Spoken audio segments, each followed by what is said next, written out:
हाँ तो प्यारे बच्चों, आज हम नया टॉपिक डिस्कस करने जा रहे हैं, जिस टॉपिक का नाम है cash flow statement.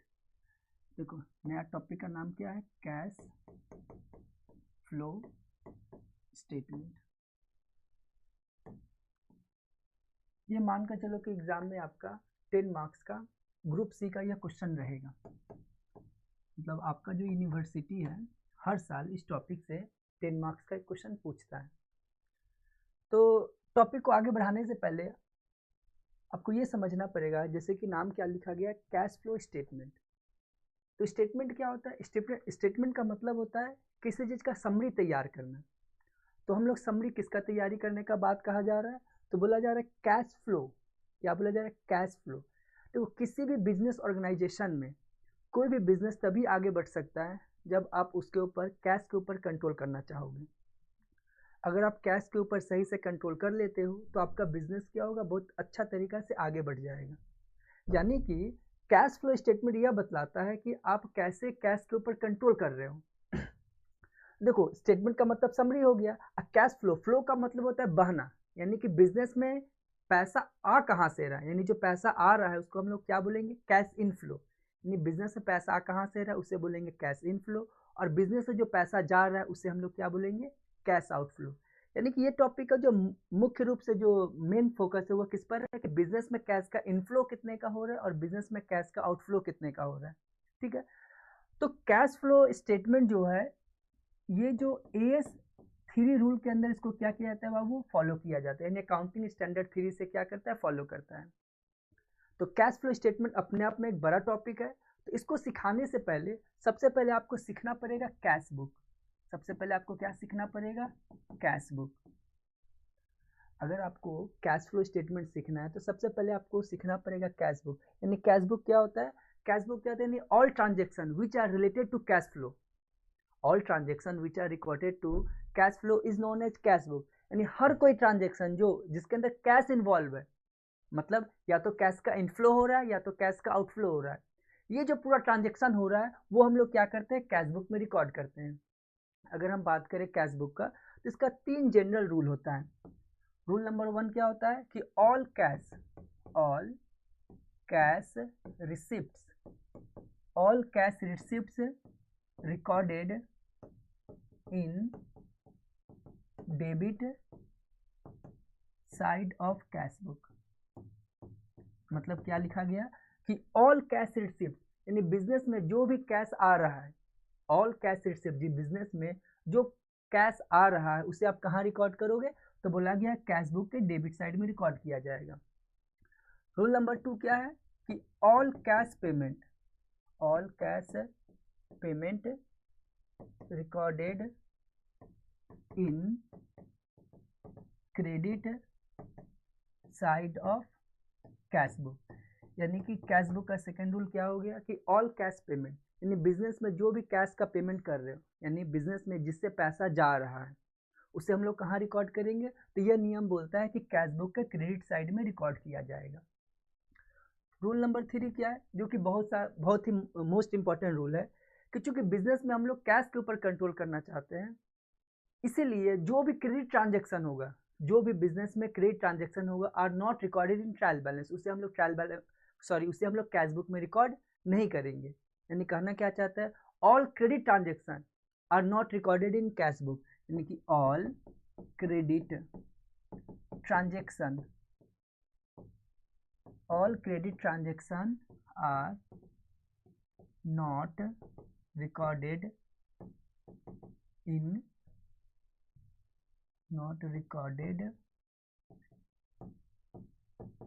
Cash book. मतलब जो भी क्रेडिट ट्रांजेक्शन होगा उसे हम लोग क्या करेंगे? कैश बुक में रिकॉर्ड नहीं करेंगे। यहाँ तक बात क्लियर है? ठीक है, आगे बढ़ते हैं। अगर हम लोग टाइप्स ऑफ कैश बुक का बात करें, अगर हम लोग टाइप्स ऑफ कैश बुक का बात करें तो कैश बुक का 3 टाइप्स ऑफ कैश बुक होता है। पहला होता है सिंगल कॉलम कैश बुक, दूसरा होता है डबल कॉलम कैश बुक, और तीसरा होता है ट्रिपल कॉलम कैश बुक। यानी कि पहला का नाम क्या होता है? Single column cash book, single column cash book. अच्छा, दूसरा का नाम होता है double column cash book, double column cash book. और जो तीसरा है उसको हम लोग बोलते हैं triple column cash book, triple column cash book. ठीक है। अगर हम इस टॉपिक का बात करें तो एग्जाम का पॉइंट ऑफ व्यू से अगर हम बात करें तो ये दो टॉपिक ज़्यादा इंपॉर्टेंट है।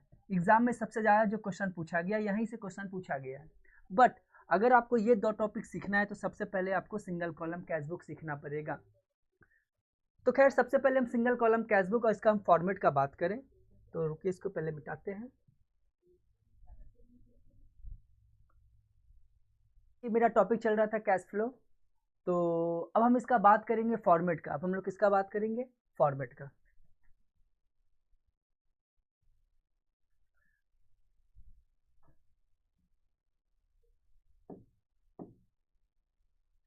अगर हम बात करें फॉर्मेट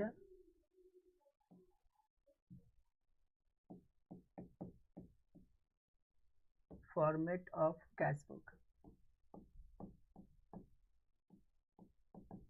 अगर फॉर्मेट ऑफ कैश बुक का बात करें तो सबसे पहले हम ट्रिपल कॉलम कैश बुक का बात कर लेते हैं।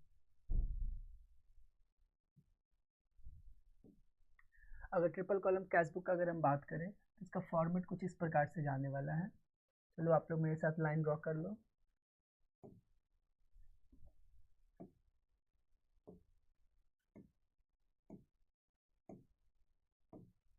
चलो इस कॉलम का हम लोग नाम बोलेंगे डेट, इसका नाम रहेगा पर्टिकुलर्स।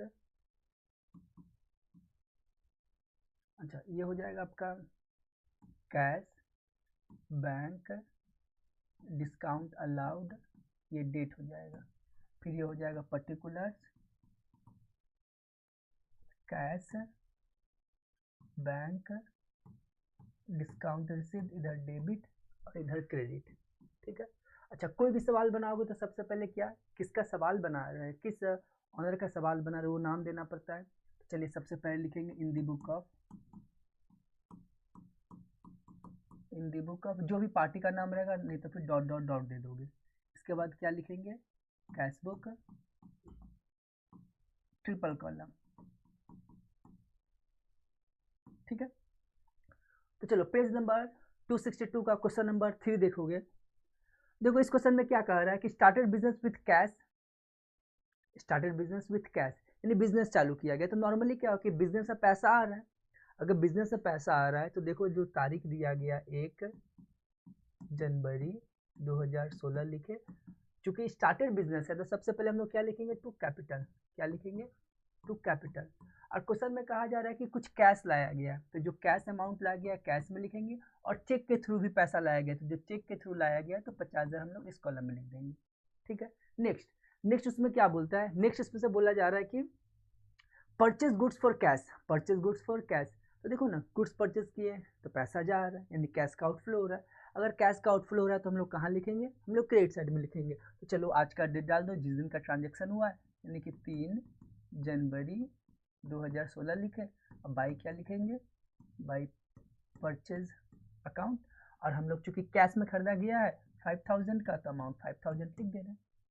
नेक्स्ट फिर लिखता है क्या कि sold goods for cash and receive cheque. अच्छा देखो सामान सेल किया गया और क्या मिला है? चेक मिला है। जाहिर सी बात है, समझो ना, अगर चेक मिला है तो आपको हम बताए थे कि जब भी चेक मिलेगा तो आपको यह देखना पड़ेगा कि चेक को इमिडिएटली डिपॉजिट किया गया कि अनदर डेट में किया गया है। चूंकि आगे कुछ बोल नहीं रहा तो हम यह अज्यूम करते हैं कि चेक को इमिडिएटली बैंक में जमा कर दिया गया है। तो हम लोग सबसे पहले यहाँ पर क्या लिख देंगे? तो मान के चलते अरूप एंड कंपनी से मिला है तो अरूप एंड कंपनी अकाउंट। आज का डेट डाल दे रहे हैं 5/8/2016। बैंक कॉलम में आ जाएगा 60,000। ठीक है।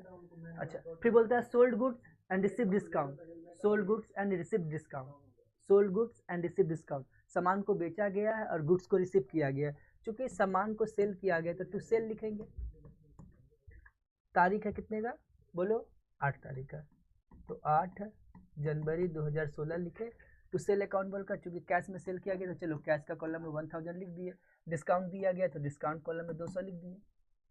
फिर क्या बोला गया? Paid to party for cash, paid to party for cash, cash में पार्टी को पेमेंट किया गया है। तो जो भी पार्टी का नाम है, जो भी पार्टी का नाम है वो लिख दो, by Arup and company, Arup and company account. Party को पेमेंट किया गया है चेक के थ्रू, तो यहाँ पर डाल दो 20,000।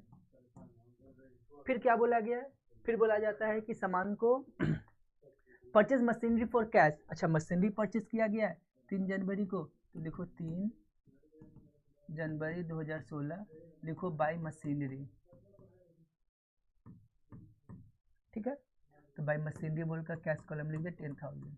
अब हम लोग करते क्या, अब हम लोग इसका टोटल CDBD करते हैं।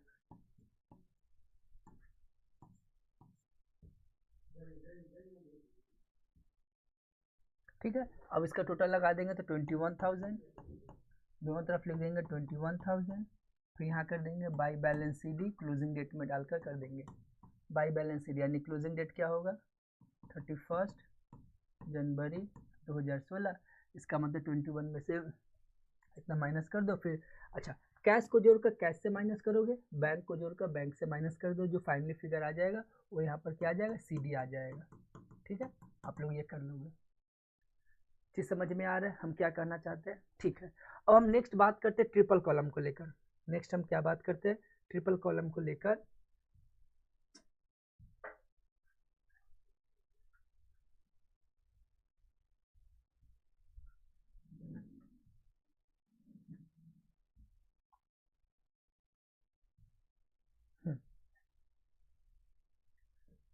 तो चलिए इससे पहले मिटाते हैं।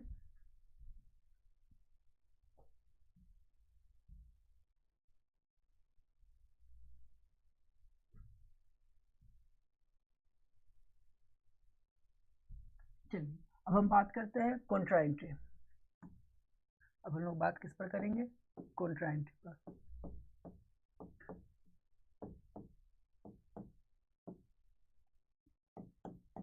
तो कॉन्ट्रा एंट्री क्या होता है, when any entry recorded in both side of the cash book. क्या बोला जा रहा है, when any entry recorded in both side of the cash book. ऐसा एंट्री जो कैश बुक का डेबिट साइड और कैश बुक का क्रेडिट साइड दोनों तरफ रिकॉर्ड होगा, उसे हम लोग क्या बोलेंगे, उसे हम लोग कॉन्ट्रा एंट्री बोलेंगे। ठीक है, कॉन्ट्रा एंट्री को हम लोग कैसे इंडिकेट करते हैं, तो हम लोग इसे C से इंडिकेट करते हैं। तो देखो, कॉन्ट्रा एंट्री पास होने के लिए टोटल 3 कंडीशन को मीट करना पड़ेगा। 3 कंडीशन को अगर मीट करता है, 3 कंडीशन को मीट करेगा तो कॉन्ट्रा एंट्री पास होगा। तो एक नंबर क्या है कि चेक, जैसे कि पहला कंडीशन क्या हो सकता है कि cash withdraw from bank, cash withdraw from bank. तो देखो बैंक से पैसा निकाला गया है, अगर बैंक से पैसा निकाला गया तो आपका एंट्री क्या होगा, आपका एंट्री होगा कैश अकाउंट डेबिट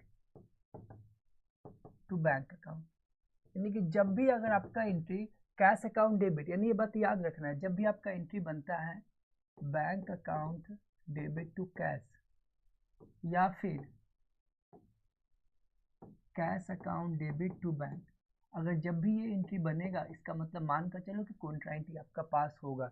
नहीं, कॉन्ट्रा एंट्री कब पास होगा, जब आपका एंट्री बैंक टू कैश या कैश टू बैंक बने। इसमें से पहला बताया cash withdraw from bank, second cash deposited into bank, cash deposited into bank, bank में रुपया डाला गया। अगर बैंक में रुपया डाला गया इसका मतलब क्या हो गया है कि बैंक में रुपया गया है, तो पर्सनल अकाउंट का नियम से डेबिट इज रिसीवर, यानी कि bank account debit to cash account. तो ये भी क्या हो जाएगा, आपका कॉन्ट्रा एंट्री पास हो जाएगा। ये भी क्या हो जाएगा, कॉन्ट्रा एंट्री पास हो जाएगा।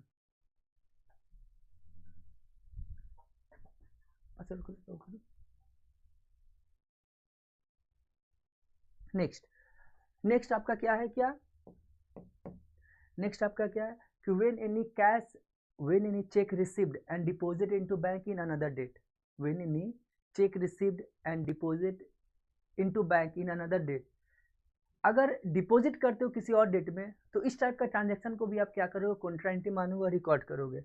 चलो मैं लिखा देता हूँ, when any cheque received and deposited into bank, क्या लिखे, when any cheque received and deposit into bank in another date, then 1 April 2016 this type of transaction, this type of transaction recorded as contrainty, recorded as contrainty को भी हम लोग क्या करेंगे, contrainty मानकर हम लोग क्या करेंगे, रिकॉर्ड करेंगे। तो जाहिर सी बात है contrainty का एंट्री क्या होगा, bank account debit to cash account, यानी ये भी क्या होगा, contrainty पास करना आपको पड़ेगा। ठीक है, ये लोगों तो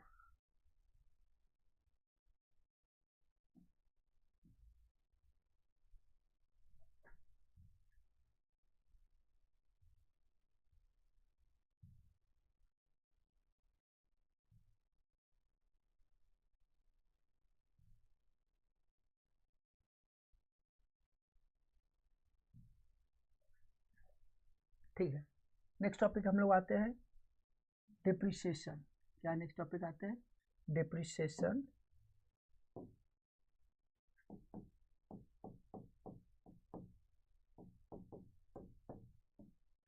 तो देखो डिप्रिसिएशन का मतलब क्या होता है, तो किसी भी एसेट्स को रेगुलर यूज करने से, इसका बैकग्राउंड चेंज करते हैं पहले, तो इसका बैकग्राउंड चेंज करने के लिए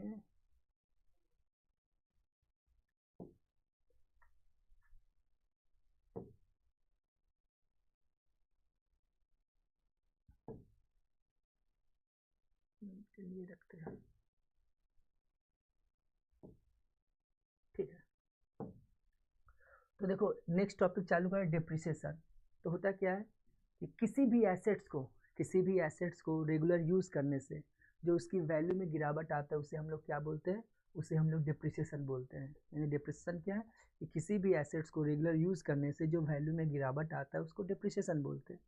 अगर सिंपल शब्द में बोले, reduction in value of assets, reduction in value of assets is known as depreciation. ठीक है, देखो एसेट्स को दो कैटेगरीज में बांटा गया है, एक टेंजिबल एसेट्स और एक इनटेंजिबल एसेट्स। तो टेंजिबल एसेट्स में आपको बताया गया है, क्लास 11 में बताया गया, टेंजिबल एसेट का जिस एसेट्स का फिजिकल एग्जिस्टेंस होता है, जिस एसेट्स को छू सकते हो, जिसका फिजिकल एग्जिस्टेंस है, उसको टेंजिबल बोलते हैं।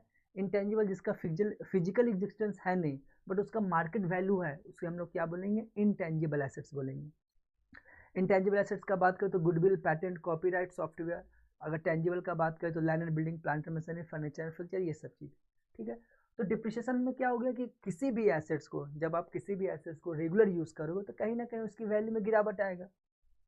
तो भैया गिरावट होने का क्या कारण है, बहुत हो सकता है, बहुत कारण हो सकता है, जिसमें से पहला कारण क्या है कि जब किसी भी एसेट्स को यूज करोगे तो वैल्यू में गिरावट आएगा। दूसरा, वियर एंड टीयर से हो सकता है, आपका गुड्स एक्सीडेंट कर गया उससे आपका लॉस हो सकता है। अगर इन सब कारणों से अगर आपका एसेट्स की वैल्यू में गिरावट आ रहा है, डेट मीन्स क्या हो रहा है, डिप्रिसिएशन हो रहा है। ठीक है, तो अगर हम मेथड्स ऑफ डिप्रिसिएशन का बात करें,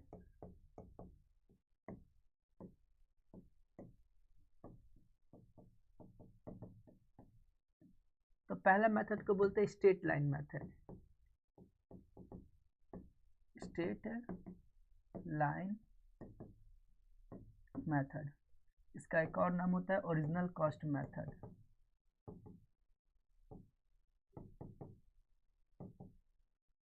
इसका एक और नाम होता है फिक्स्ड इंस्टॉलमेंट मेथड।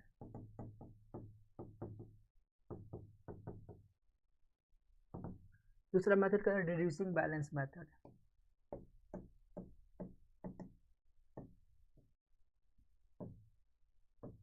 ठीक है, इस दो मेथड के थ्रू हम लोग क्या करते हैं, सवाल बनाते हैं। ठीक है,